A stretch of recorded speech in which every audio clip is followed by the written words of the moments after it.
Long before modern pharmacology categorized its chemical compounds, ancient civilizations were already using the versatile fibers and properties of the cannabis plant. Fast forward to today, and independent researchers are discovering why our bodies possess an entire biological network called the endocannabinoid system. This is no mistake. This is specifically wired to interact with the particular compounds found in marijuana. Is that odd or what? So today we're looking past the days of reefer madness and the fears and examining the history, the science of whole plant extracts like Rick Simpson oil, and what peer-reviewed studies reveal about how these ancient remedies interact with our own cells. Even back when I was busting my butt in pharmacy school, guys, I was spending countless hours buried in all the synthetic pharmacology and conventional drug mechanisms, but I kept finding myself drawn to natural remedies, a different solution. And that's how ancient healing traditions and raw botanical compounds actually are interacting with the human body. I knew they existed, right? And as a kid, I smoked pot. And I was always inquisitive, and I knew that it had been used historically as medicine before I ever got into pharmacy school. Now, I had to stop using it, obviously, during most of my life until I became retired and became the ex-pharmacist and gave up my license.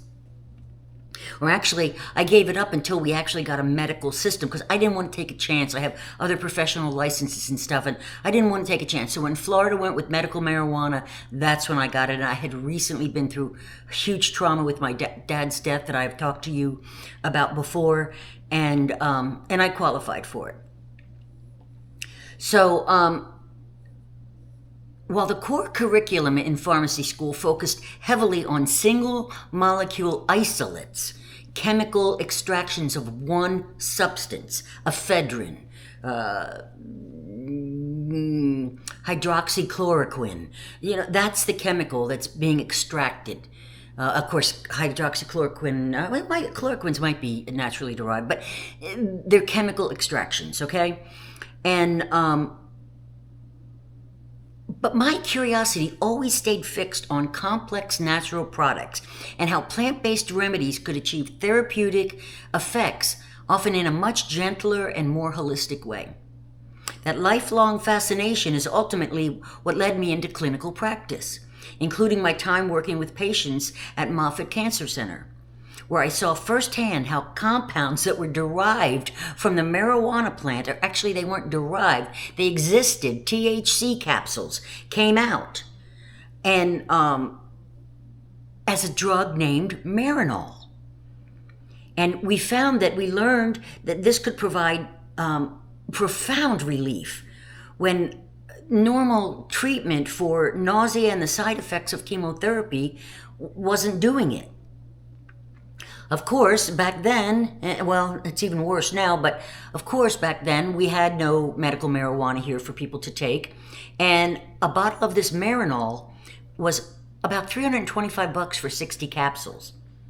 So I think that bottle was a month's supply is what they used to get for $365 or $320, something like that.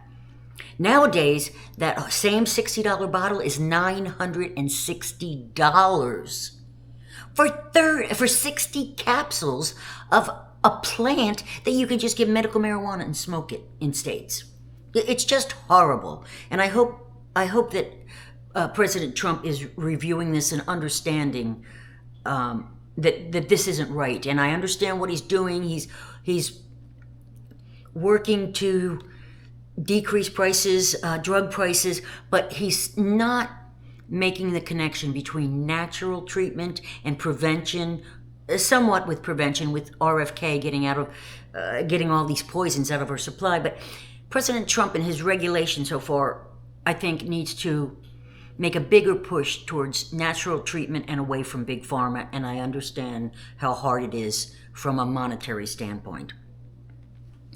But so patients that needed this help with Marinol, they just had ridiculous costs every month that the insurance company is paying for. And of course, they're paying for the premiums for the insurance.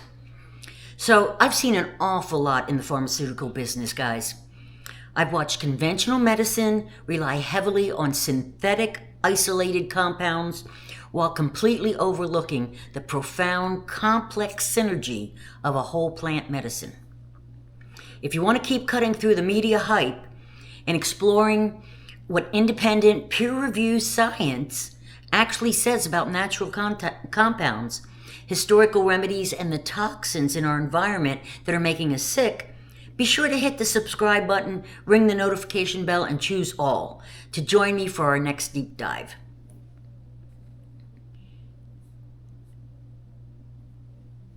So, to understand where we are today, we have to go back, as we always do, right?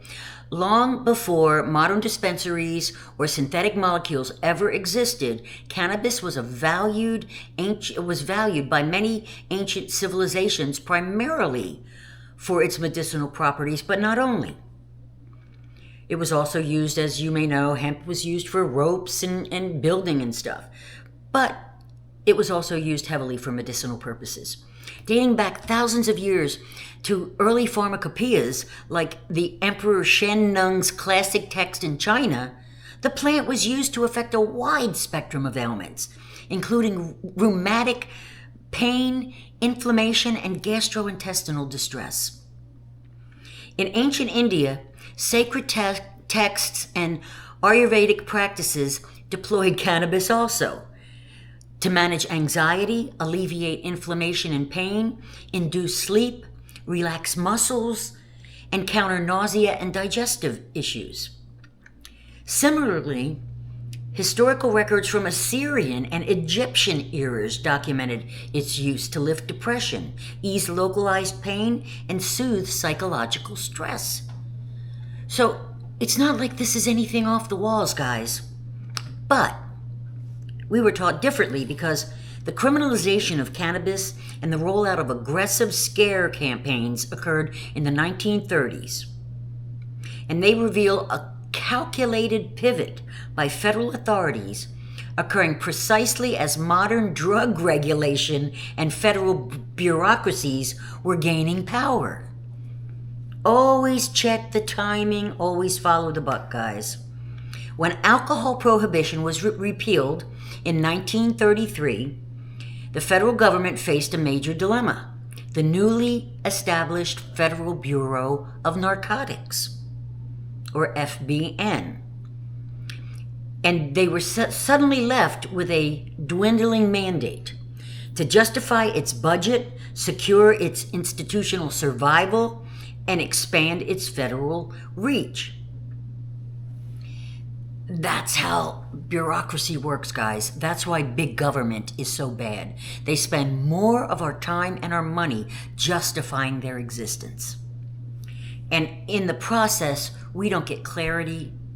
What we get is deception, because they're trying to hide the fact that they have no purpose or minimal purpose, or that it's harming people, and they are secret. They eat our money up like crazy, as you've seen, and big government is never the way to go. We're going to start seeing President Trump do exactly as he should, which is disseminate power. If you have one power structure, guys, that power structure can take control of everything. When you disseminate power to the states or whatever, when you disseminate that power and take away that central control, that's when we can finally become free.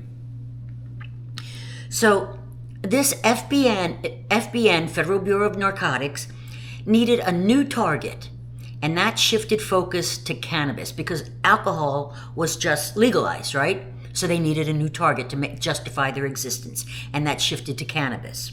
They launched a systematic propaganda campaign. And that campaign relied on yellow journalism, sensationalized stories published through newspaper conglomerates, and radically charged rhetoric to manufacture public panic.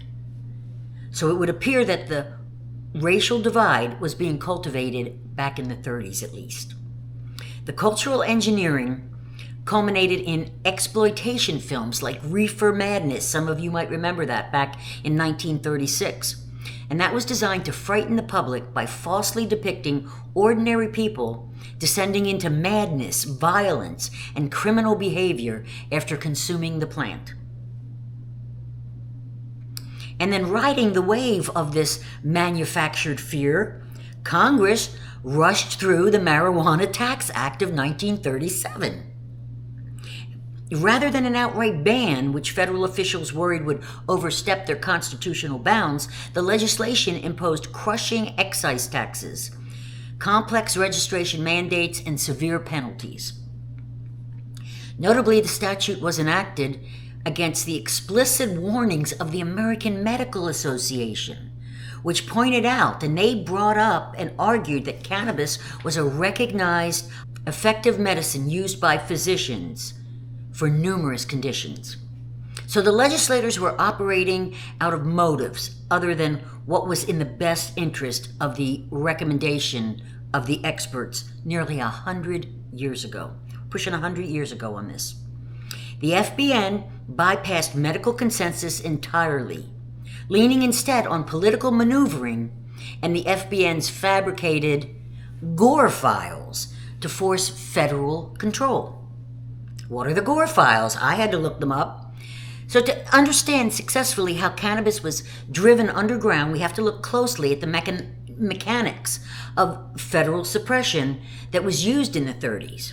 Specifically what the FBN, Federal Bureau of Narcotics, actually compiled and how they played Washington politics to get their ways.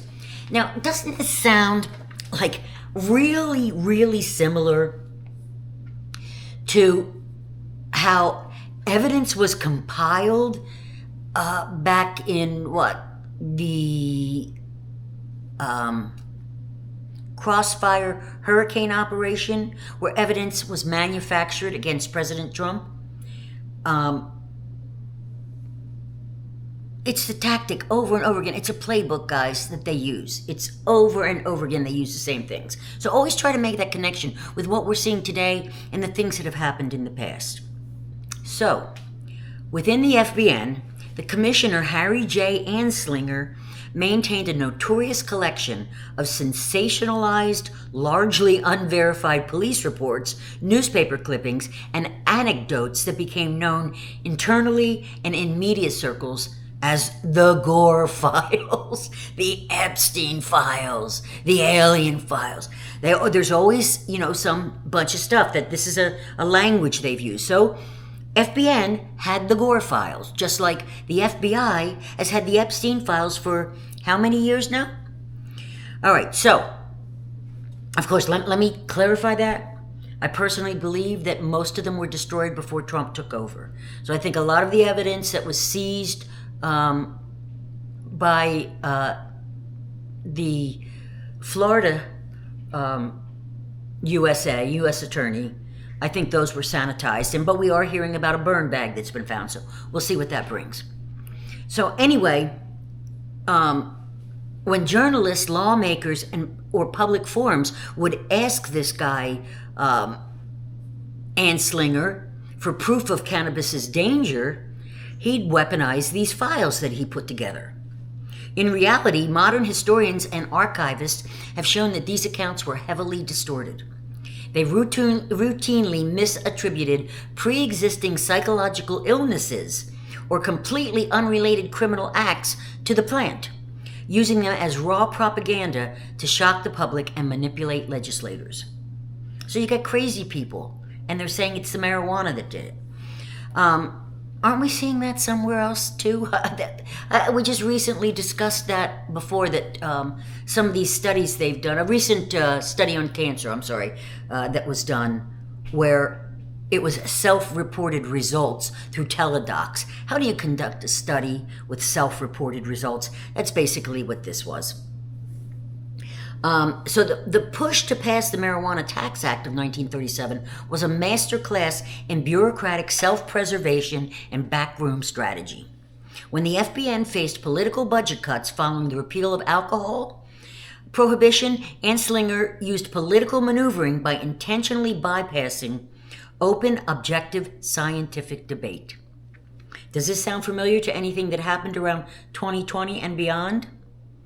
Instead of consulting medical professionals or referencing actual clinical data, the FBN coordinated closely with sympathetic media conglomerates such as William Randolph Hearst and his newspaper empire to release synchronized waves of moral panic. See, back then in the 30s, they didn't own all the media. They had certain ones that they worked with. And if you ever heard, underneath the Hearst mansion, there's a whole lot of tunnels. So it's all going to start to fit in, guys, I promise. Furthermore, when the American Medical Association actively testified before Congress against this ban on marijuana, they explicitly warned that cannabis had legitimate medical value and that criminalization would harm patients, just like the many medical experts did when it came to COVID-19. Remember that? As we've seen many times, the testimony of the AMA was marginalized for political reasons, relying instead on the sensationalized fear that was generated by the Gore files and cinematic propaganda to force the bill through Congress. That's how it works. Bogus science, put together a lot of media reports, experts, everybody's blah, blah, blah, this is bad, this is bad, this is bad. And then the media takes over and echoes it in the echo chamber. And this is how brainwashing works, guys. So just as federal drug regulators were beginning to demand rigorous scientific proof, safety standards, and synthetic isolation for pharmaceuticals, cannabis was pulled out of the medical conversation entirely. Instead of being evaluated through clinical trials or peer-reviewed pharmacology, it was routed through the Treasury Department and the criminal justice system based on propaganda and social prejudice alone. And by 1942, just 5 years after the Tax Act, cannabis was officially removed from the U.S. Pharmacopoeia, which effectively severed a 1,000-year history as a recognized medicine and setting the stage for decades of prohibition. So for nearly a century, the wisdom of traditional plant medicine was pushed into the shadows. But modern science has finally begun to map why those historical remedies worked so well all along. The breakthrough came decades after Prohibition began. In 1964, 2 Israeli scientists successfully isolated and structured THC and CBD. Now, there's many other components in it as well, but these are the 2 big ones that you'll hear about. That chemical milestone blew the door open, leading to the monumental discovery of the human body's own endocannabinoid system in 1988. And that was followed by the mapping of CB1 and CB2 receptors throughout the body and the identification of our entire endocannabinoid system. Science proved that humans are literally hardwired with a biological network designed to process these marijuana plant compounds. Can you believe it? I just find it so hard to believe, guys. Independent researchers later formalized what traditional healers always knew, and it's known as what's called the entourage effect. Studies have demonstrated that full-spectrum extracts, where multiple cannabinoids, terpenes, and flavonoids work in concert, exert a more comprehensive therapeutic impact than isolated single-component chemicals. So not only in marijuana, but so that you understand, that's the reason I choose the RSO. It contains all of the terpenes, the different cannabinoids, and the alkaloids that go along with it. So once again, nature knows better than man, but the government still refuses to allow Americans to grow cannabis at home. No doubt, that's heavily influenced by the pharmaceutical industry's influence. And it comes down to a fundamental clash between modern corporate drug control and the nature of botanical medicine. Because that's what we're talking about here, guys. It's botanical medicine. So why did it take 100 years, right? Of course, we must ask ourselves, if the science and history point to clear therapeutic value, why has it taken a century to restore access of beneficial and safe natural products to Americans? The delay was never about public health. It was driven by bureaucratic design. First, there was the Schedule I trap. Following the political maneuvers of the 1930s, the passage of the Controlled Substance Act of 1970 officially classified cannabis as Schedule I, a Schedule I drug, right along with heroin. And basically that means that there's no currently acceptable use for it or medicinal use, and that it has a high potential for abuse. So they right there lied, saying there was no currently accepted use. It's only because they buried it. The Schedule I classification created an almost impenetrable wall of bureaucratic hurdles, expensive licensing, and restricted access that choked off any independent clinical research. For generations, scientists were effectively barred from conducting the gold standard randomized controlled trials that were needed to study the plant safely and openly. President Trump recently signed an executive order instructing the Attorney General to expedite and complete the rulemaking process to move marijuana from Schedule I to Schedule III, which is a start, but it keeps Americans dependent on Big Pharma.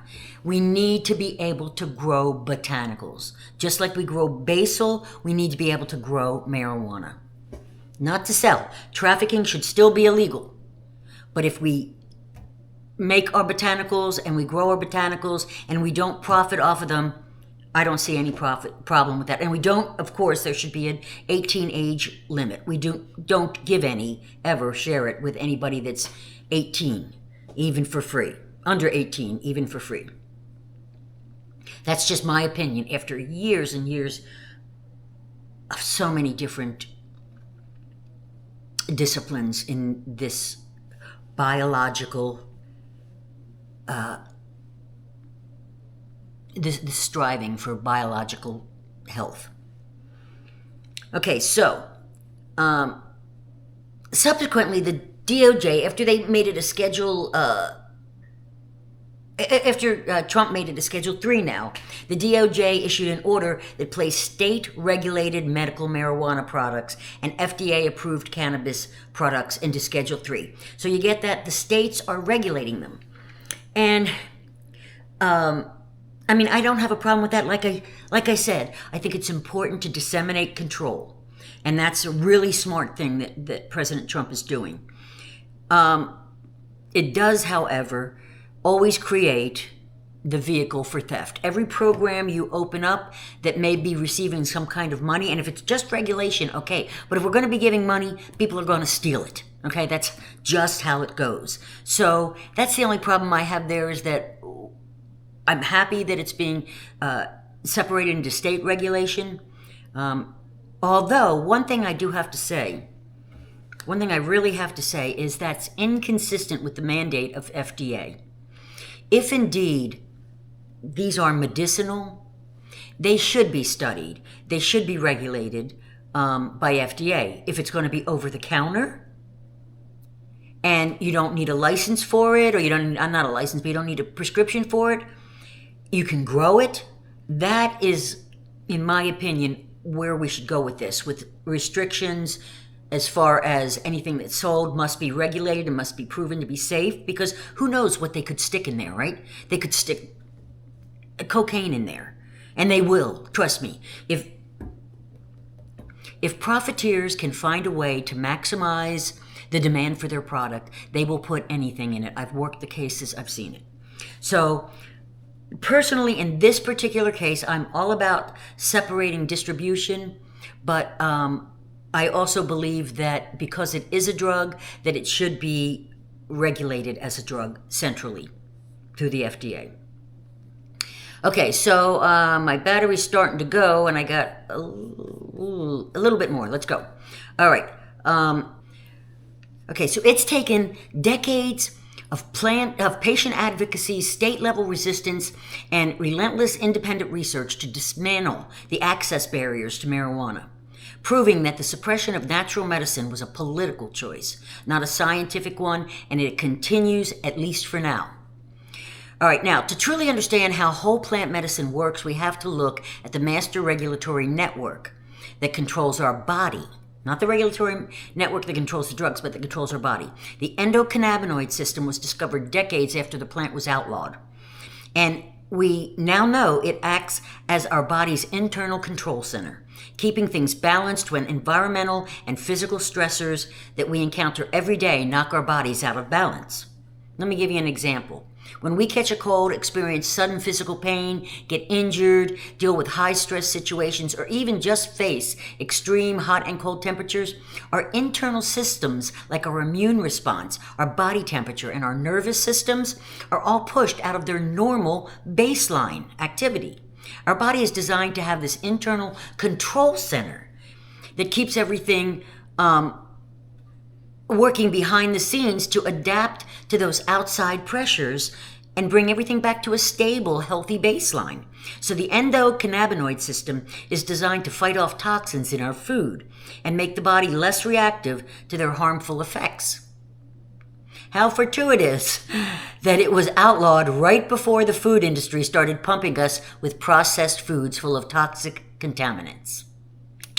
CB1 receptors are the nervous system regulators, guys, and they are primarily concentrated in the brain and the central nervous system. These CB1 receptors manage neural activity, pain signaling, motor control, mood, and emotional processing.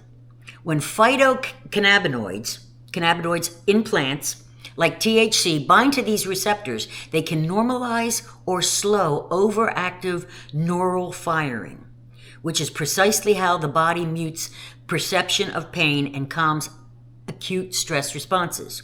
Then there's CB2 receptors, and they are the immune and peripheral defenders.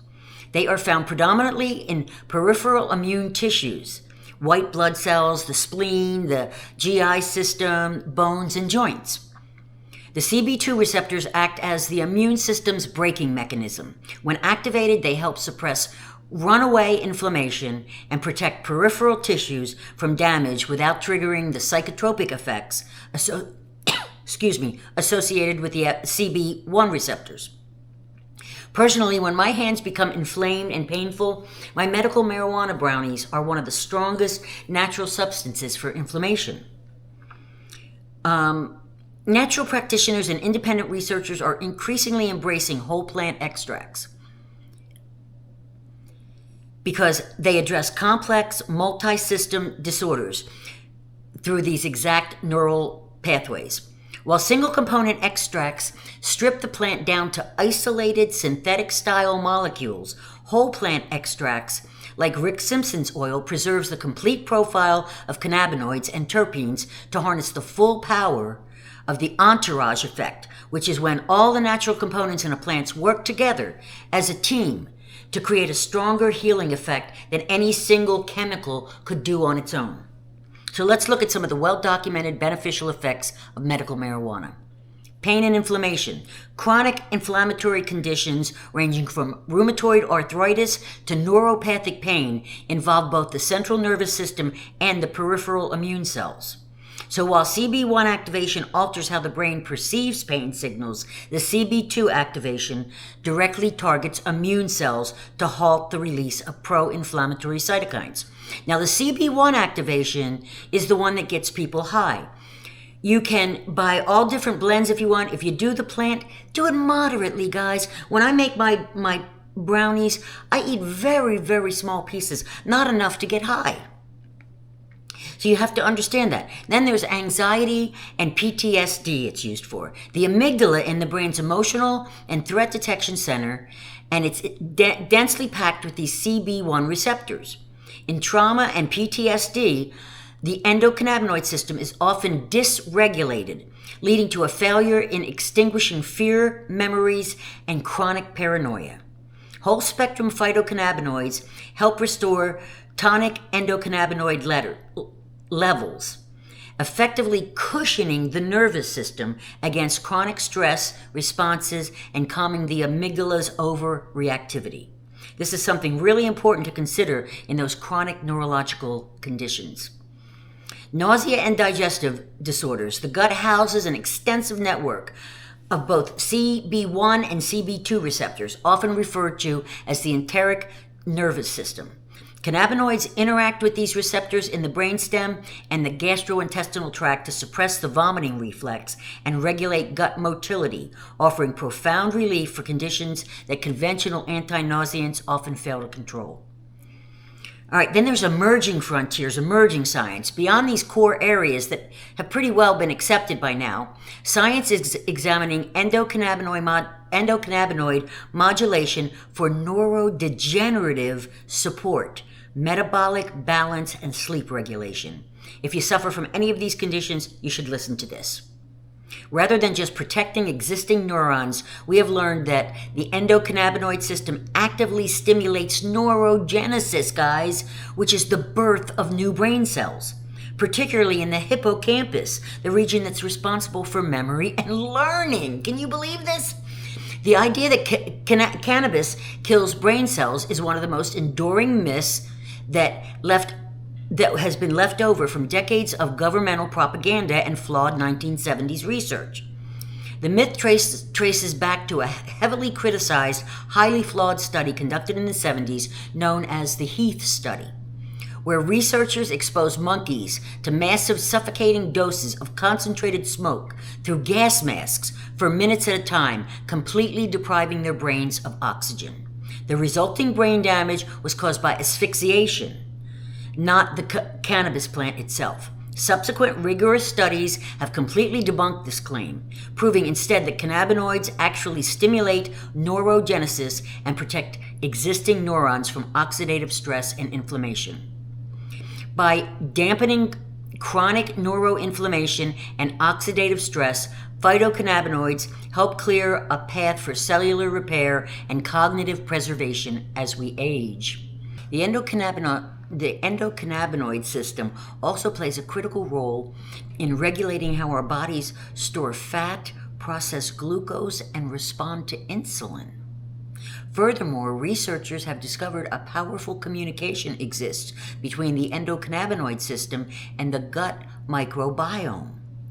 So by modulating or changing the intestinal signaling that's going on, cannabinoids can help maintain metabolic health and prevent systemic low-grade inflammation that's originating from our gut. Circadian rhythm and sleep architecture. The master clock in our brain relies on our endocannabinoid tone to regulate sleep-wake cycles.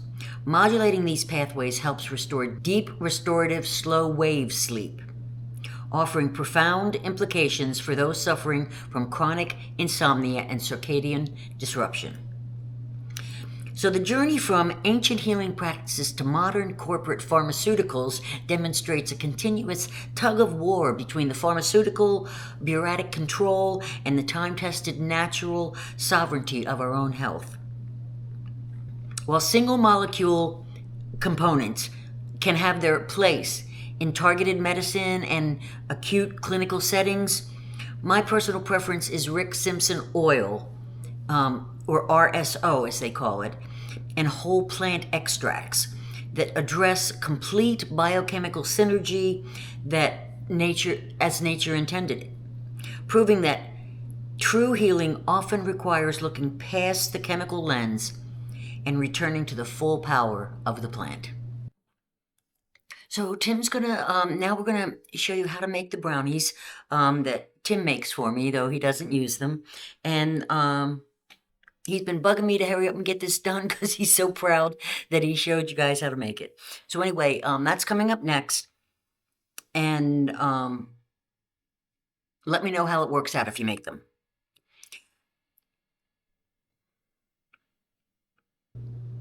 Hi, all you people out there. We're going to make some medicinal brownies. I like to call them Timmy's THC treats. You can call them whatever you want.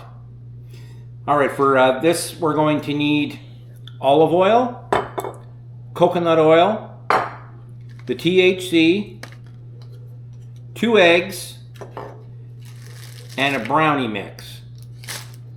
And a little bit of water, 2 tablespoons of water as well.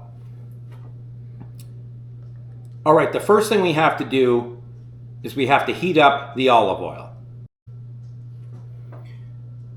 All right, for the baking pan, we have an 11 by 8 size pan, and you have to grease it, otherwise the brownies will not come out when you need them.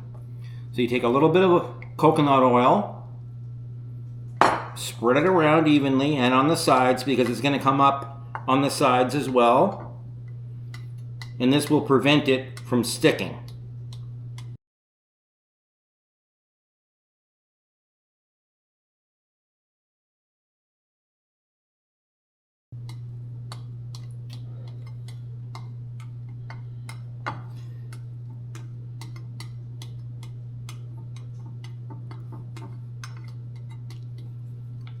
Sometimes it's a little bit hard to get it on the sides. You might have to use your finger sometimes to get it on the sides.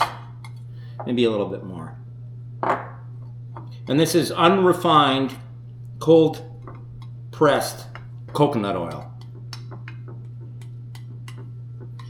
All right, we're just waiting for the olive oil to get warm enough that we can add the THC, and then we'll be ready to start mixing. Looks good. All right, we're just waiting for the olive oil to get warm enough. You don't want to see any smoke coming out of it, so you want to shut it down before that.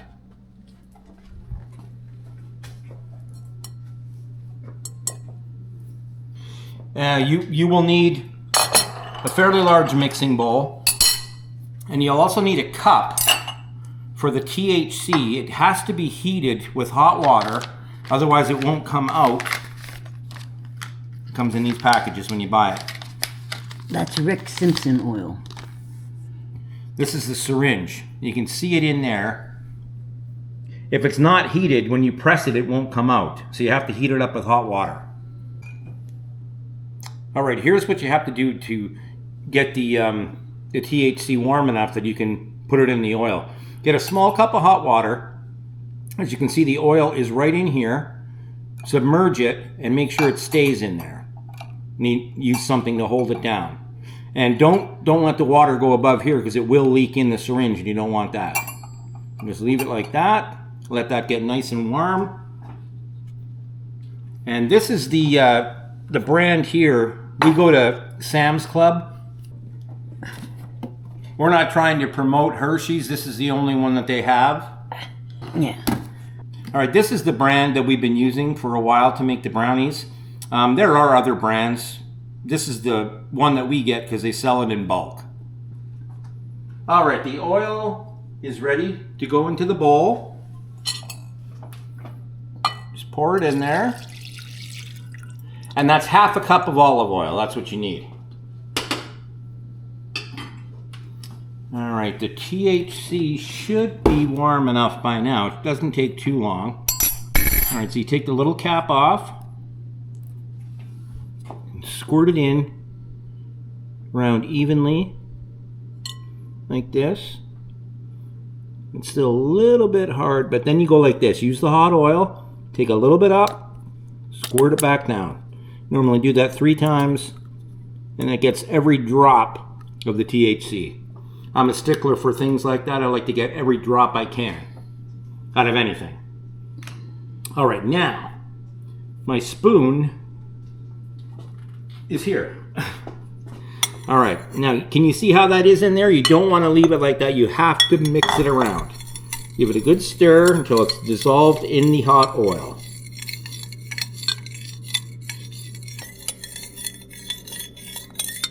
All right, that's pretty dissolved now. Whatever's still remaining there, the brownie mix will stir it up. All right, so that's half a cup of olive oil and 2 tablespoons of water. Put that in. Here we go. And you'll also need 2 eggs.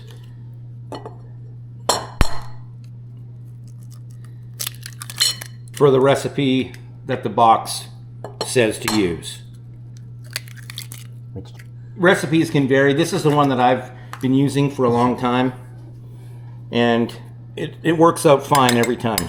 All right, so scramble it around. like you're baking a cake, which you are kind of.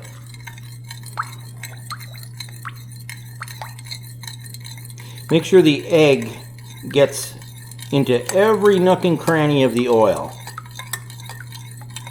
Like that. Alright, that is mixed. Now,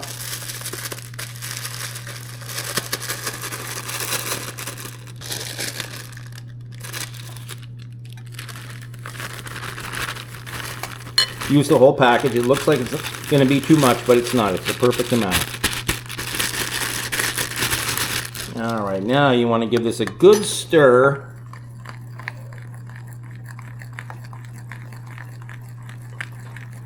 Get every little speck of it mixed in as best you can. See how thick it's becoming now?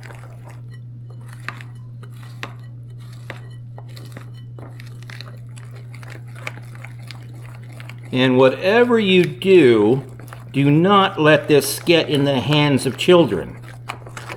Alright. I'm very thorough with things that I want to do properly 100%. So I stir it this way for a long time, and then I'll give it the old hurricane rotation, just to make sure the THC gets into every nook and cranny, nothing gets wasted, everything is utilized. You want it evenly distributed. Evenly distributed throughout the entire batch. See, it's nice and thick now. And we are ready to pour into our baking pan. All right.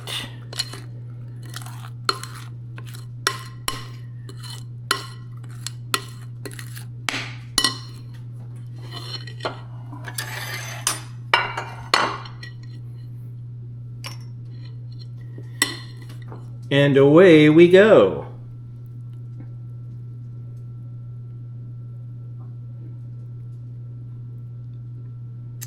Nice and thick.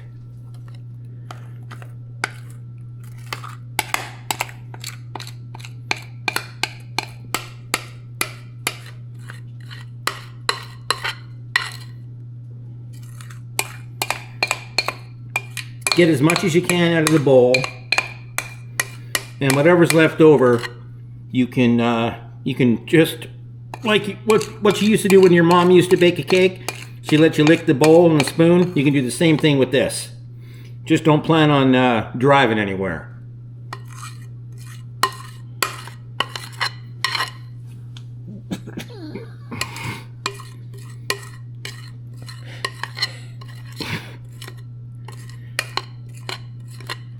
All right. That should do it. All right. We've already preheat the oven to 225. And let's get the brownies in there. And it's kind of ironic. The time that you put them in for is 420. You ever hear that saying, 420? 420 friendly? That's what it is. Well, I used to cook them for 5 hours sometimes, and I found that it was too long and it would kill the THC. They wouldn't have the proper effect.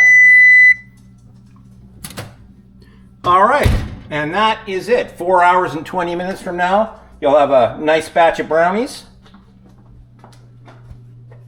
And that's all you need. Very quick, very simple. Pretty simple cleanup too. And you get to lick the bowl. I love you guys. Till next time, be healthy. Maybe we've got some ginger beer coming up soon. I know, we're going to do some ginger stuff soon. And also some Manuka. We've got lots of good stuff coming up here. And also in the main channel. So I love you. Till next time, be healthy. Okay? Bye-bye.